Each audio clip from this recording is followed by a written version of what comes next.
الحمد لله حمدا كثيرا طيبا مباركا كما أمر. أشهد أن لا إله إلا الله وحده لا شريك له إرغاما لمن جحد به وكفر. وأشهد أن سيدنا ونبينا محمدا عبد الله ورسوله سيد الخلائق والبشر وهو الشفيع المشفع في المحشر. صلى الله على نبينا محمد وعلى آله وأصحابه ما اتصلت عيون بنظر وسمعت أذن بخبر. أما بعد فيا عباد الله أوصي نفسي وإياكم بتقوى الله. اتقوا الله حق تقاته ولا تموتن إلا وأنتم مسلمون. قال الله تعالى في كتابه الكريم وهو أصدق القائلين: والذين يؤذون المؤمنين والمؤمنات بغير ما اكتسبوا فقد احتملوا بهتانا وإثما مبينا. وقال عز من قائل: إن الله يأمر بالعدل والإحسان وإيتاء ذي القربى وينهى عن الفحشاء والمنكر والبغي يعظكم لعلكم تذكرون. Hadirin ma'asyiral muslimin jamaah Jumat yang insyaallah mudah-mudahan kita semua dirahmati Allah Subhanahu wa taala. Bersyukur kehadirat Allah dengan senantiasa kita memanjatkan alhamdulillah. Mari kita bersalawat salam kepada manusia terbaik, junjungan kita semuanya, kekasih Allah, pemberi syafaat bagi kita di yaumil qiyamah, dan yang memberikan pedoman hidup buat kita sempurna lahir dan batin untuk kebahagiaan kita di dunia dan di akhirat, dialah Sayyiduna Muhammad sallallahu alaihi wasallam. Allahumma salli ala Muhammad wa ala ali Muhammad. Assalatu wassalamu alaika ya Rasulullah. Mari kita senantiasa meningkatkan ketakwaan diri kita kepada Allah Subhanahu wa taala. Dengan sebenar-benarnya takwa, yaitu dengan menjalankan semua perintah-perintah Allah dan menjauhi larangannya, terutama menjelang pilkada serentak yang akan kita laksanakan pada tanggal 27 November 2024 mendatang ini. Bagaimana kita menjalankan ketakwaan kepada Allah dalam event pemilu? Bukankah pemilu itu urusan dunia? Benar. Tetapi pemilu, memilih pemimpin atau wakil rakyat juga beririsan dengan urusan akhirat kita. Beririsan dengan persoalan keimanan dan keislaman kita. Karena memilih pemimpin dalam Islam hukumnya adalah fardu atau wajib. Sebagaimana kita berjamaah di dalam sholat, harus ada imamnya. Harus mengikuti aturan-aturan standar operasional yang berlaku. Maka demikian pula dalam kehidupan sosial kita, dalam kehidupan politik kita, mengelola bangsa dan negara yang besar ini, memerlukan imam, memerlukan pemimpin, baik di level pusat maupun di tingkat daerah. Masyaallah yang dirahmati Allah, mari kita pelajari kembali, kita refreshing kembali adab-adab dan etika Islam. Buat kita sebagai warga negara yang baik, yang beragama Islam, yang memiliki hak untuk memilih, dan juga sebagai penyelenggara negara yang menyelenggarakan pilkada serentak ini, kita harus memperhatikan adab-adab dan etika Islam. Yang pertama, hadirin ma'asyiral muslimin yang dimuliakan Allah Subhanahu wa taala, dalam konteks keislaman kita terdapat prinsip dasar ajaran Islam yang relevan bagi kita baik sebagai penyelenggara negara maupun sebagai warga yang memilih atau memiliki hak pilih. Yaitu yang pertama, kita harus mengedepankan sifat as-sidq, kejujuran dan kebenaran. Sebab kejujuran merupakan salah satu akhlak utama dalam Islam. Di mana dalam konteks pilkada ini, kita sebagai warga pemilih, kita harus memilih dengan jujur, memilih dengan benar, sesuai dengan hati nurani kita. Setelah menimbang maslahat dan mudaratnya.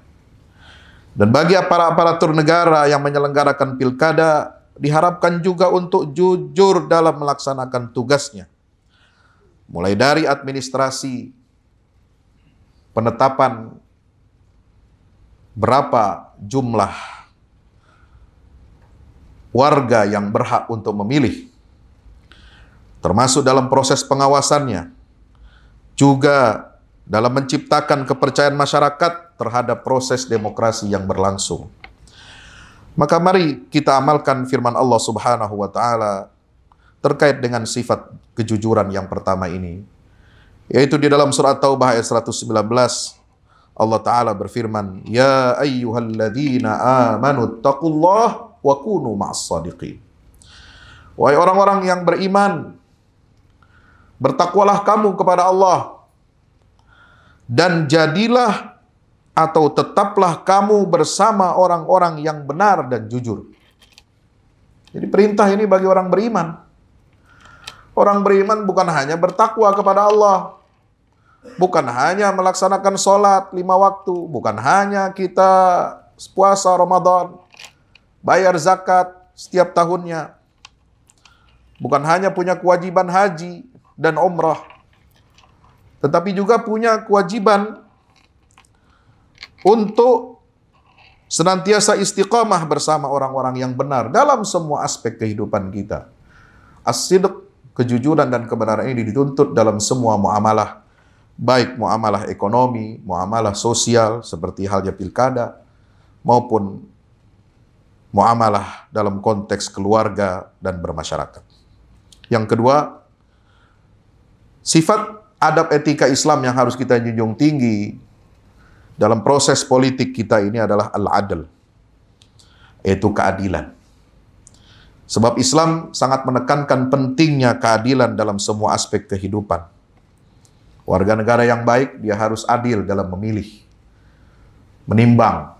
Karena adil ini adalah pertengahan, berada di antara titik tengah, berada di dalam nilai-nilai yang paling utama dan kebaikan. Sebab kuntum khaira ummatin ukhrijat linnas, umat yang terbaik disebutkan oleh Allah dalam Al-Quran surah Ali Imran 110 untuk umat Islam, itu artinya adalah umat yang adil. Dalam menilai semua muamalah perkara-perkara sosial, ekonomi, dan politik, harus kita timbang berdasarkan syariat Islam. Harus kita timbang berdasarkan nilai-nilai Al-Quran dan sunnah Nabi kita Muhammad Sallallahu Alaihi Wasallam. Itulah keadilan seorang warga yang beragama Islam. Menilai siapa calon harus berdasarkan pertimbangan syariat. Baik dan buruknya kita nilai, kita timbang dengan baik, dengan objektif.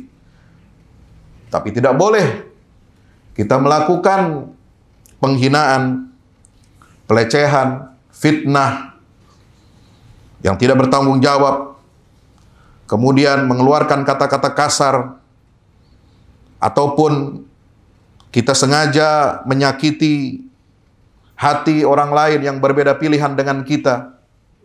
Sebab Allah Subhanahu wa taala berfirman, "Walladzina yu'dzunal mu'minina wal mu'minati bighairi maktasabu faqad ihtamalu buhtanan wa itsman mubina." Kita dilarang untuk menyakiti orang-orang mukmin laki-laki maupun orang mukmin perempuan. Menyakiti dengan lisan kita, menjelek-jelekkan pilihan orang lain, kemudian memfitnah orang lain. Sebab Nabi SAW memberikan panduan kepada kita, "Man kana yu'minu billahi wal yaumil akhir falyaqul khairan aw liyasmut." Hadis muttafaq alaih. Siapa orang yang beriman kepada Allah dan hari akhirat, maka hendaklah dia berkata yang baik atau diam. Berkatalah yang baik atau diam. Tidak perlu mengomentari pilihan orang lain. Kalau kita ditanya pendapat kita oleh orang lain, kita bisa jelaskan dengan baik apa alasan-alasannya, apa pertimbangannya. Tapi lebih daripada itu, kita tidak boleh mengomentari, apalagi menghina serta mencaci pilihan orang lain. Demikian pula Nabi SAW bersabda, "Al-Muslim man salimal muslimuna min lisanihi wa yadihi." Hadis muttafaq alaih. Seorang muslim disebut atau dikatakan dia sebagai muslim manakala dia yang sempurna imannya adalah seorang yang Muslim lainnya itu selamat dari gangguan lidah dan tangannya. Rasulullah SAW juga memberikan sifat bagi orang-orang yang beriman itu bagaimana? Laisal mu'minu bitta'an. Orang mukmin itu yang sempurna imannya bukanlah seorang pencaci. Walal la'an, bukan pula dia seorang pelaknat. Walal fahis, bukan pula orang yang berkata keji. Walal badhi, dan tidak melakukan atau mengucapkan perkataan-perkataan yang kotor. Sebab kalau kita mencaci seorang muslim, hukumnya berat. Sebagaimana diriwayatkan oleh Imam Bukhari, hadis Nabi SAW mengatakan, sibabul muslim fusuq. Mencaci seorang muslim adalah tanda kefasikan kita terhadap Allah Subhanahu wa Ta'ala. Hadirin yang dirahmati Allah Ta'ala. Yang ketiga adalah adab dalam pilkada ini, baik kita sebagai warga negara maupun sebagai penyelenggara pilkada itu sendiri adalah harus memiliki sifat amanah. Amanah ini artinya dapat dipercaya. Warga yang baik bisa memilih calon yang ada, yang ditawarkan dengan penuh tanggung jawab, dan merupakan pilihan yang berdasarkan amanah atau kepercayaan. Bukan karena sogokan, bukan karena suap, bukan karena money politics. Dan yang kedua, bagi para penyelenggara pilkada, amanah itu diwujudkan dengan bagaimana? Harus bisa mempertanggungjawabkan semua proses secara transparan, secara terbuka, secara adil, dan tidak memihak salah satu dari pasangan calon yang ada. Sebab Allah Ta'ala perintahkan kepada kita, innallaha ya'murukum an tu'addul amanati ila ahliha wa idha hakamtum bainan nasi an tahkumu bil adl. Dalam surah Ali Imran, surat An-Nisa ayat 58, Allah Ta'ala berfirman, sungguhnya Allah perintahkan kamu semua untuk menunaikan an tu'addul amanat, menunaikan amanah. Kepercayaan dari rakyat, kepercayaan dari masyarakat ditunaikan, harus disampaikan kepada orang yang berhak. Maka hadirin dirahmati Allah Subhanahu wa Ta'ala, kita tidak boleh menyalahgunakan kekuasaan kita untuk kepentingan pribadi ataupun kelompok, sengaja berbuat zalim, sengaja berbuat khianat karena kita ingin mendapatkan pujian dari manusia dan menjauh dari rahmat Allah Subhanahu wa Ta'ala. Karena itulah Allah Subhanahu wa Ta'ala melarang kita untuk berkhianat. Ya ayyuhalladzina amanu la takhunullaha wa rasulahu wa la takhunu amanatikum. Wahai orang-orang yang beriman, janganlah kamu sekali-kali mengkhianati Allah, mengkhianati Rasul, dan mengkhianati amanat-amanat yang telah diberikan orang lain kepada kamu semuanya. Yang keempat, hadirin rahmati Allah Subhanahu wa Ta'ala, adab Islami dalam konteks pemilihan kepala daerah yang akan kita hadapi ini adalah bagaimana kita harus menghindari korupsi dan penyalahgunaan kekuasaan. Warga bisa juga korupsi. Masyarakat biasa bisa korupsi. Sebagaimana pejabat juga ada yang oknumnya korupsi. Warga yang tidak baik, dia akan memperjualbelikan suaranya hanya untuk kepentingan sesaat. Dan calon yang berkontestasi juga bisa melakukan korupsi walaupun dia belum menjabat. Itu dengan bagaimana? Dengan memberikan riswah, memberikan suap, memberikan money politics kepada rakyat yang berhak memilih. Demikian pula penyelenggara pilkada harus menghindari korupsi dan penyalahgunaan kekuasaan, karena Islam melarang praktek korupsi. Sebab itu Nabi SAW menyatakan bahwasanya Allah Subhanahu wa Ta'ala tidak akan menerima, innallaha la yaqbalu salatan bi ghairi tahur wa sadaqatan min ghulul. Allah sekali-kali tidak akan menerima salat yang dilakukan tanpa didahului oleh proses berwudu, bersuci. Dan Allah tidak akan menerima sedekah dari harta hasil merampok, harta hasil korupsi, harta dari menyembunyikan hak milik orang lain. Hadirin dirahmati Allah Subhanahu wa taala. Demikian pula Nabi SAW mengatakan, la'anallahu ar-rashi wal murtashi. Allah Subhanahu wa taala melaknat baik orang yang menyuap maupun yang disuap. Apalagi dalam konteks pemilihan ini. Bahkan Nabi dalam sabda yang lain mengatakan, ar-rashi wal murtashi finnar. Baik yang menyuap maupun yang disuap, dua-duanya sama-sama dapat masuk ke dalam neraka. Na'udzubillah, tsumma na'udzubillah min dzalik.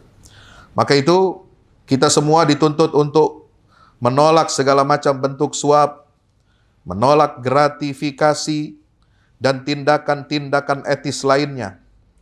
Sehingga integritas dalam pengelolaan anggaran dalam pilkada atau sumber daya publik itu juga sangat penting untuk menjaga kepercayaan masyarakat kita. Yang kelima, hadirin rahmati Allah Subhanahu wa taala, adalah adab musyawarah atau konsultasi atau syura. Sebab Islam mendorong adanya musyawarah dalam pengambilan keputusan. Sehingga aparat negara perlu melibatkan masyarakat dalam proses pembuatan kebijakan yang transparan, yang adil, dalam membuat undang-undang tentang pemilihan umum, dan mendengarkan aspirasi rakyat sehingga keputusan yang diambil lebih mencerminkan kepentingan masyarakat luas. Allah Ta'ala berfirman, wa amruhum syura bainahum. Salah satu ciri yang diungkap oleh Allah dalam surah Asy-Syura ayat 38 menggambarkan kriteria orang-orang masyarakat yang beriman adalah walladzina istajabu li rabbihim wa aqamus salata wa amruhum syura bainahum. Ya, orang beriman itu bukan hanya orang yang sholat saja. Orang beriman itu orang yang sanggup untuk menyambut seruan, ajakan, perintah dari Tuhannya. Orang beriman itu adalah orang yang gercep, orang yang disiplin menegakkan sholatnya. Dan orang beriman itu, kata Allah, wa amruhum syura bainahum. Semua perkara urusan-urusan dunia dan akhiratnya dia landasi dengan landasan yang baik, yaitu musyawarah atau berkonsultasi. Sehingga yang menjadi sifat yang keenam, yaitu menjadi tauladan. Bagaimana kita harus menjadi uswatun hasanah. Rasulullah diutus ke tengah-tengah manusia untuk menjadi uswatun hasanah, menjadi contoh tauladan yang sempurna, yang baik. Keteladanan yang diberikan oleh Nabi SAW harus kita jadikan sebagai cermin dalam menyelenggarakan kehidupan berbangsa dan bernegara. Dalam praktek-praktek ekonomi, sosial, dan politik kita harus mengedepankan keteladanan. Sebab baik warga negara maupun aparatur negara adalah pemimpin untuk dirinya dan pemimpin yang menjadi teladan bagi masyarakat yang ada di sekitarnya. Maka diperlukan akhlak yang baik, integritas yang tinggi, sehingga pemilu kada kita dapat menghasilkan pemimpin-pemimpin yang berkualitas, pemimpin-pemimpin yang berintegritas, pemimpin yang terpilih karena kemampuannya, bukan karena kemampuan logistik atau uangnya semata-mata. Mudah-mudahan Allah Subhanahu wa taala memberkahi bangsa dan negara kita ini agar kita senantiasa dapat melahirkan sebuah masyarakat yang adil dan makmur, masyarakat yang bertanggung jawab kepada Allah Subhanahu wa taala dalam menjalankan amanah kepemimpinan, menjadi baldatun thayyibatun wa rabbun ghafur, dan yang terakhir harus ada pendidikan dan peningkatan kapasitas. Warga negara harus terus-menerus dididik dengan baik, menjadi warga yang bertanggung jawab, warga yang melek bagaimana dia bisa menjalankan hak politiknya dengan sebaik-baiknya. Demikian pula aparatur negara yang berintegritas harus terus-menerus dididik, digembleng, ditingkatkan kapasitasnya, capacity building, dengan meningkatkan kapasitas dan pemahaman akan nilai-nilai Islam secara berkelanjutan. Maka diharapkan kita semua dapat menjalankan tugas kita dengan baik dan sesuai dengan etika yang dianjurkan oleh agama kita, al-Islam. Barakallahu li wa lakum fil Qur'anil azim. Wa nafa'ani wa iyyakum bima fihi minal ayati wa dzikril hakim. istaghfiruhu fa innahu huwal ghafurur rahim.